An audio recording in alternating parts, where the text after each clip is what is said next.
Hello students, तो आज हम करने जा रहे हैं इंग्लिश की वर्कशीट नंबर 29। ओके, सो मेरे प्यारे स्टूडेंट्स, सबसे पहले आप अपना नेम और अपना क्लास टीचर नेम ज़रूर मेंशन करेंगे और उसके बाद जो अपनी वर्कशीट है उसे स्टार्ट करेंगे। ओके, सो क्लास 9 आपको आज जो दिया गया है टॉपिक वो क्या है? वो है स्टोरी राइटिंग। हमने इससे पहले भी इस टॉपिक से रिलेटेड जो है वो वर्कशीट की थी, बट हम जो हैं अब दोबारा ऐसी ही एक और वर्कशीट आपको दी गई है, तो हम इसे देखेंगे और सॉल्व करेंगे। इसमें आपको क्या बोला गया है? इसमें आपको बोला गया है कि स्टोरी राइटिंग। स्टोरी राइटिंग मतलब कि आपको स्टोरी कैसे लिखनी होती है, स्टोरी कैसे लिखी जाती है। ठीक है, तो यहाँ पे स्टूडेंट्स आपको एक ब्लू बॉक्स दिख रहा होगा।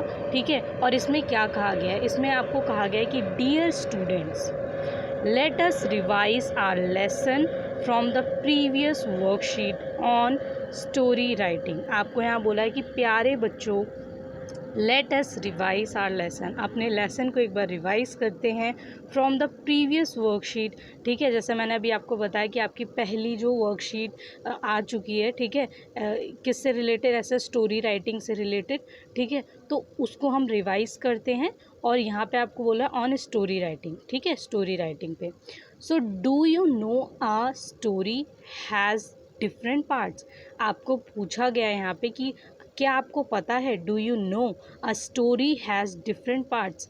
क्या आपको पता है कि स्टोरी के डिफरेंट पार्ट्स होते हैं? तो ये मैंने आपको पहले भी बताया था, बट फिर से एक बार रिकॉल कर लेते हैं। Let me tell you about them. तो चलो मैं आपको इसके बारे में बताती हूँ। आपको यहाँ पे क्या बोला गया है कि कैरेक्टर्स। ठीक है, सबसे पहले आप देखेंगे बॉक्स में लिखा हुआ है कैरेक्टर्स। तो जो कैरेक्टर्स हैं, ठीक है, वो ज़रूरी होते हैं। किसी भी स्टोरी में कौन कौन से कैरेक्टर हैं ये ज़रूरी होता है। द पीपल, एनिमल्स और क्रिएचर इन द स्टोरी। ठीक है, किसी भी स्टोरी में सबसे पहले कौन से लोग हैं या कौन कौन से जानवर हैं या जो क्रिएचर्स हैं, ठीक है, तो वो कौन कौन से क्रिएचर्स हैं, ये सारी चीज़ें जो हैं हम कैरेक्टर के रूप में देखते हैं। उसके बाद जो आती है सेकेंड थिंग वो है सेटिंग। सेटिंग क्या होती है कि where and when the story takes place, मतलब किस जगह और कब स्टोरी जो है वो ये हुई थी या हो रही है या होगी। ठीक है, तो इससे रिलेटेड वैसे आपकी जो स्टोरी होती है वो हमेशा पास्ट टेंस की ही सुनाई जाती है। सो कहाँ पे वो और किस जगह पे हुई थी स्टोरी, ये इसमें बताया जाता है। फिर उसके बाद है प्रॉब्लम। प्रॉब्लम, किसी भी स्टोरी में कोई ना कोई प्रॉब्लम ज़रूर होती है। ठीक है, अ चैलेंज और conflict the main character faces, मतलब जो भी उस स्टोरी का मेन कैरेक्टर है वो कौन सा चैलेंज है या कौन सा कॉन्फ्लिक्ट है। ठीक है, तो वो क्या फेस कर रहे हैं, यहाँ पे वो प्रॉब्लम आ जाती है। ठीक है, उसके बाद है सॉल्यूशन। अब कोई भी प्रॉब्लम है तो उसका सॉल्यूशन ज़रूर होता है। इतना याद रखना कि किसी भी प्रॉब्लम का सॉल्यूशन ना हो ऐसा हो ही नहीं सकता, इसीलिए हर प्रॉब्लम का सॉल्यूशन होता है। ठीक है, अगर प्रॉब्लम है तो सॉल्यूशन है। सो आपकी जो स्टोरी है अगर उसमें प्रॉब्लम है तो उसका कोई ना कोई सॉल्यूशन भी आपको बताया जाएगा।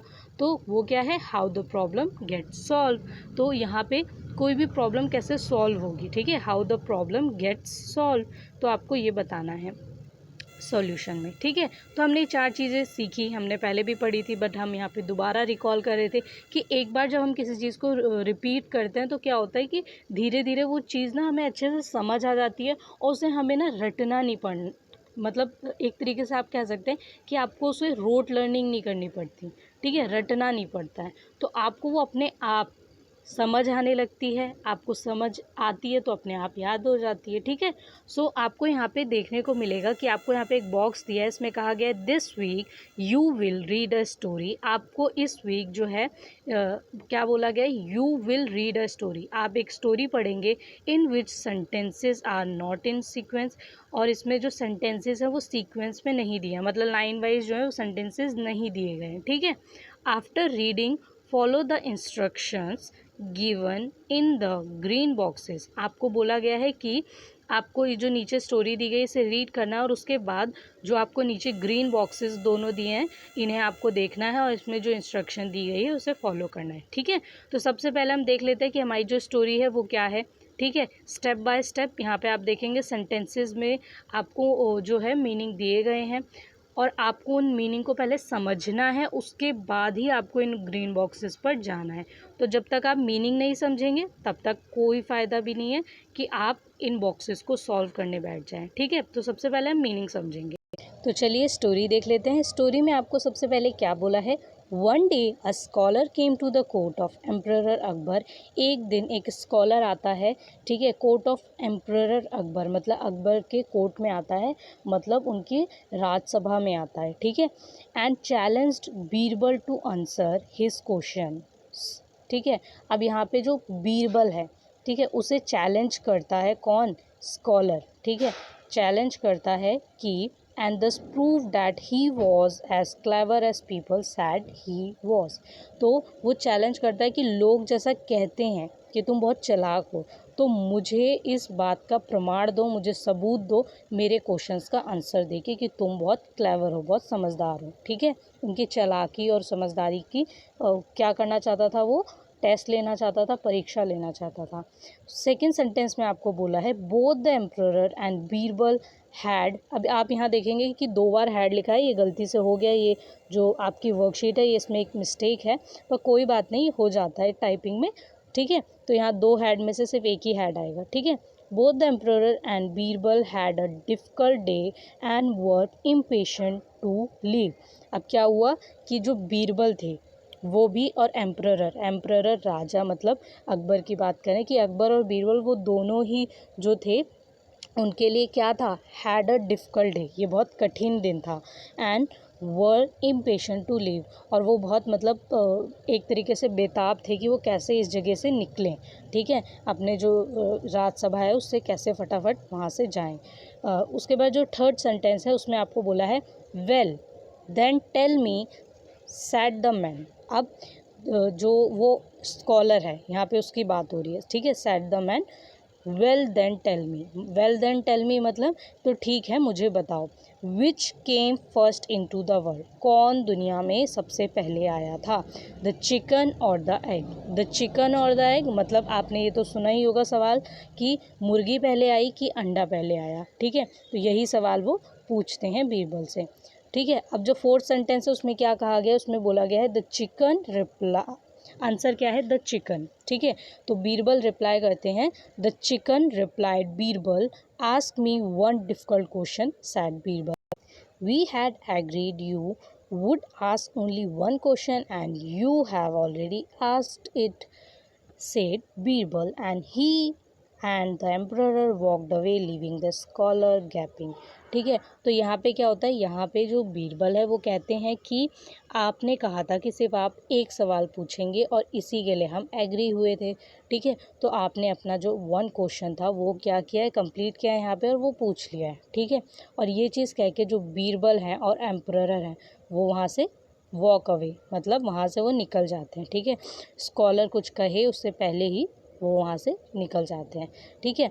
उसके बाद जो आपका नेक्स्ट सेंटेंस है वो है ही asked Birbal would you prefer to answer 100 easy questions और just a single difficult one. तो यहाँ पे आपको इस सेंटेंस का मतलब क्या है, इसमें बोला है कि ही आस्क्ड बीरबल मतलब जो स्कॉलर है उसकी बात हो रही है कि उसने बीरबल से पूछा would you prefer to answer 100 easy questions, क्या तुम 100 आसान सवालों के जवाब देना पसंद करोगे, या और just a single difficult one, या फिर सिर्फ एक डिफ़िकल्ट क्वेश्चन का आंसर देना पसंद करोगे, ठीक है। एक तरफ उसने कहा कि मैं 100 आसान क्वेश्चन पूछूंगा और एक तरफ मैं सिर्फ एक सिंगल क्वेश्चन पूछूंगा पर वो डिफ़िकल्ट होगा, ठीक है। अब जो लास्ट सेंटेंस है उसमें क्या है, हाउ डू यू नो, तुम्हें कैसे पता। आस्क्ड द स्कॉलर, स्कॉलर पूछता है कि तुम्हें कैसे पता।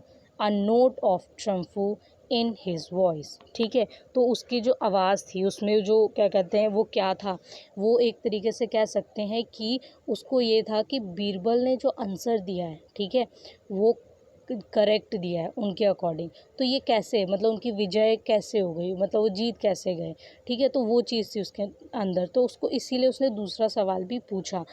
दूसरा सवाल क्या था कि आपको ये आंसर कैसे पता। बीरबल ने तो क्वेश्चन का आंसर दे दिया पर आंसर आया कैसे, ये भी तो जानने की जिज्ञासा होती है ना।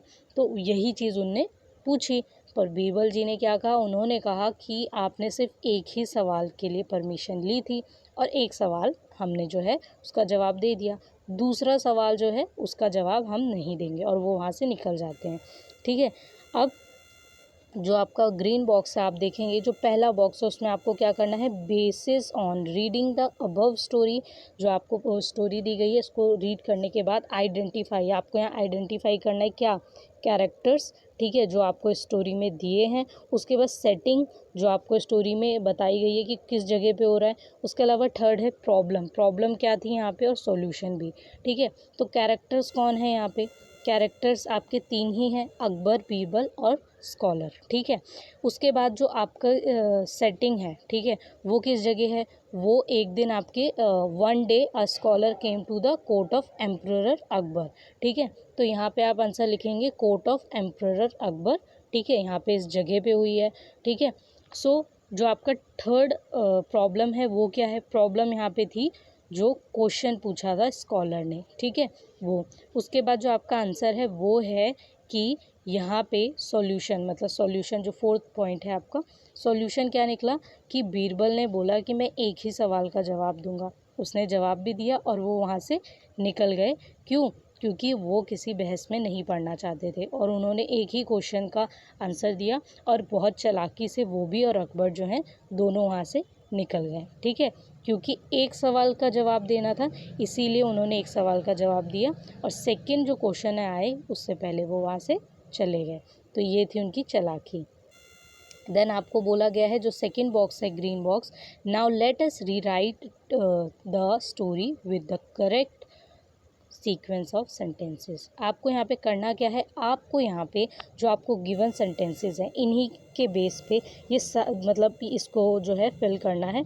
लेकिन आप देखेंगे कि इसमें जो सेंटेंसेस हैं वो करेक्ट लाइन वाइज नहीं लिखे, तो आपको इनको क्या करना है, सही सीक्वेंस में लिखना है। ठीक है, कौन सा सेंटेंस पहले आएगा कौन सा बाद में आएगा आपको करेक्ट करके इसमें लिखना है। ठीक है, तो ये बहुत ईजी वर्कशीट है और बहुत इंटरेस्टिंग है क्योंकि आपने ये स्टोरी पहले भी पढ़ी होगी, पहले भी सुनी होगी और उसके अलावा जो ये स्टोरी राइटिंग का जो कॉन्सेप्ट है ये भी आपको इजीली समझ आ जाएगा सिंपल स्टोरी से।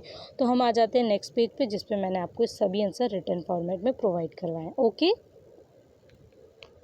तो चलिए आंसर देख लेते हैं। सबसे पहले आपका जो ग्रीन बॉक्स था उसमें आपको बोला था basis on reading the above story identify. आपको जो स्टोरी दी गई है उसके बेसिस पे आपको क्या क्या बताना था। फर्स्ट पॉइंट है कैरेक्टर्स, कौन कौन से कैरेक्टर्स थे स्टोरी पे, वो थे emperor Akbar, Birbal and scholar. ठीक है, ये 3 मेन कैरेक्टर हैं जो आपने स्टोरी में पढ़े। उसके बाद है सेटिंग, सेटिंग में ये किस जगह पे ये सारी चीज़ें हो रही थी, the court of emperor Akbar. ठीक है, तो राजा की जो राजसभा थी वहाँ पे सारी चीज़ें हो रही थी। ठीक है, जो थर्ड है वो है प्रॉब्लम। अब प्रॉब्लम क्या थी इस स्टोरी में, challenge to Birbal to answer scholar question. Problem ये थी कि जो बीरबल है, ठीक है, उन्हें चैलेंज किया गया था क्वेश्चन, क्यों, ये प्रूव करने के लिए कि वो क्लेवर हैं कि नहीं। तो यहाँ पे जो आपका आंसर है वो है challenge to Birbal to answer scholar question. ठीक है, स्कॉलर के क्वेश्चन का आंसर जो था वो ही देना एक चैलेंज था क्योंकि उसने क्वेश्चन टफ पूछा था। अब वो क्वेश्चन क्या था एग्जाम्पल के तौर पे आप लिख सकते हैं, पर आपकी जो मेन प्रॉब्लम है वो यही है कि challenge to Birbal to answer scholar question. ठीक है, एग्जाम्पल मैंने आपको इसलिए लिख के दिखाया जिससे आपको पता चल जाए। Which came first into the world, the chicken और द एग। ठीक है, बट आपको याद रखना है कि आपका मेन आंसर यही है। प्रॉब्लम के आगे आप ये ज़रूर लिखेंगे, challenge to Birbal to answer the scholar question. उसके बाद फोर्थ पॉइंट है सॉल्यूशन। ठीक है, सॉल्यूशन में आपको क्या लिखना था कि इसका जो हल है वो क्या निकला था। Birbal answer the scholar, Birbal ने स्कॉलर के क्वेश्चन का आंसर किया द चिकन। ठीक है, ब्रैकेट में इसलिए मैंने आपको आंसर लिख के बता दिया है। एंड लीव द प्लेस, और उसने उस जगह को छोड़ दिया, मतलब वो वहाँ से जो कोर्ट था राज्यसभा था वहाँ से वो आंसर देते ही चला गया। ठीक है, क्योंकि अगर वो सेकंड क्वेश्चन पूछता या कुछ उसमें आगे चल के, जैसे होता है ना कि हाँ बात जब होने लगती है तो ये होता है कि हाँ बात से बात और बढ़ती है, फिर हो सकता है कि वो उसमें वो और क्वेश्चन पूछता है स्कॉलर तो वो फंस जाते हैं, तो इसीलिए वो वहाँ से लीव, मतलब वो वहाँ से चले गए। ठीक है, तो एक ही क्वेश्चन का जवाब दिया और वो वहाँ से चले गए। आ जाते हैं हमारे नेक्स्ट पेज पे। ठीक है, जो आपका क्वेश्चन सेकंड था सेकंड बॉक्स में, now let us rewrite the story with the correct sequence of sentences. Correct sequence लिखना है आपको, जो स्टोरी आपको दी गई है वो स्टोरी तो है बट उसमें आपको क्या दिया गया है कि सेंटेंसेस उल्टे सीधे दिए हुए हैं, ठीक है। पहले और बाद में कोई सीक्वेंस नहीं है, आपको वो सीक्वेंस ठीक करके लिखने हैं। तो सबसे पहला जो सेंटेंस है वो तो सेम ही रहेगा। One day a scholar came to the court of Emperor Akbar and challenged Birbal to answer his questions and thus proved that he was as clever as people said he was। ठीक है, तो सबसे पहला तो यही sentence रहेगा कि scholar आया, उसने अकबर से जो है अकबर के कोर्ट में और बीरबल को चैलेंज किया कि वो उसके क्वेश्चन का आंसर दे। ठीक है, जैसा लोग बोलते हैं कि वो क्लेवर है उसके अकॉर्डिंग। फिर आपका जो सेकेंड सेंटेंस है वो है ही asked Birbal would you prefer to answer 100 easy questions और just the single difficult one. तो यहाँ पे जो स्कॉलर है वो क्या कहता है, वो कहता है कि तुम 100 ईजी क्वेश्चंस जो है उनके आंसर दोगे या फिर एक डिफ़िकल्ट जो क्वेश्चन जो है उसका आंसर दोगे। Both the emperor and Birbal had a difficult day and were impatient to leave.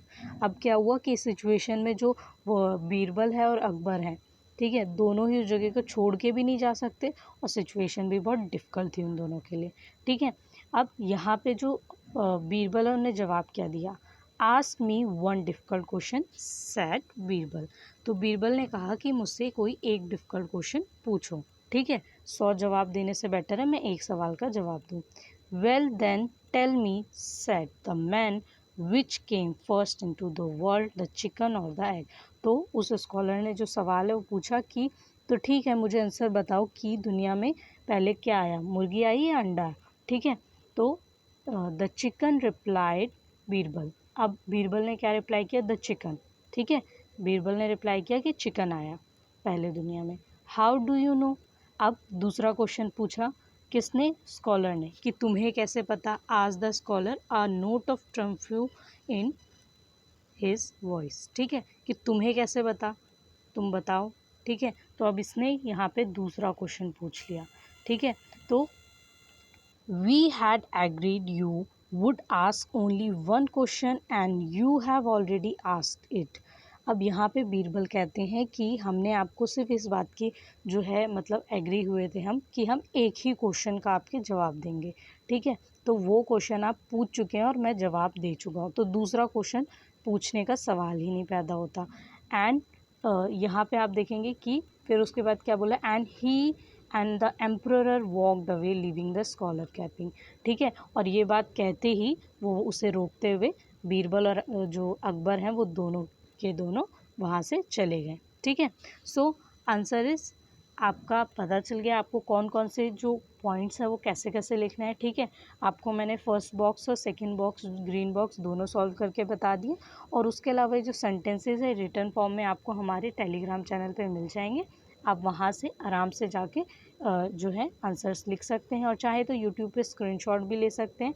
और टेलीग्राम चैनल का जो लिंक है वो हमारी वीडियो के डिस्क्रिप्शन बॉक्स में है, उस पर क्लिक करेंगे तो सीधा हमारे चैनल पे आप पहुंच जाएंगे, या फिर टेलीग्राम पे आके मुदिता IAS वॉरियर सर्च करिए, वहाँ पे भी आपको हम ईज़िली अवेलेबल जो है चैनल मिल जाएगा।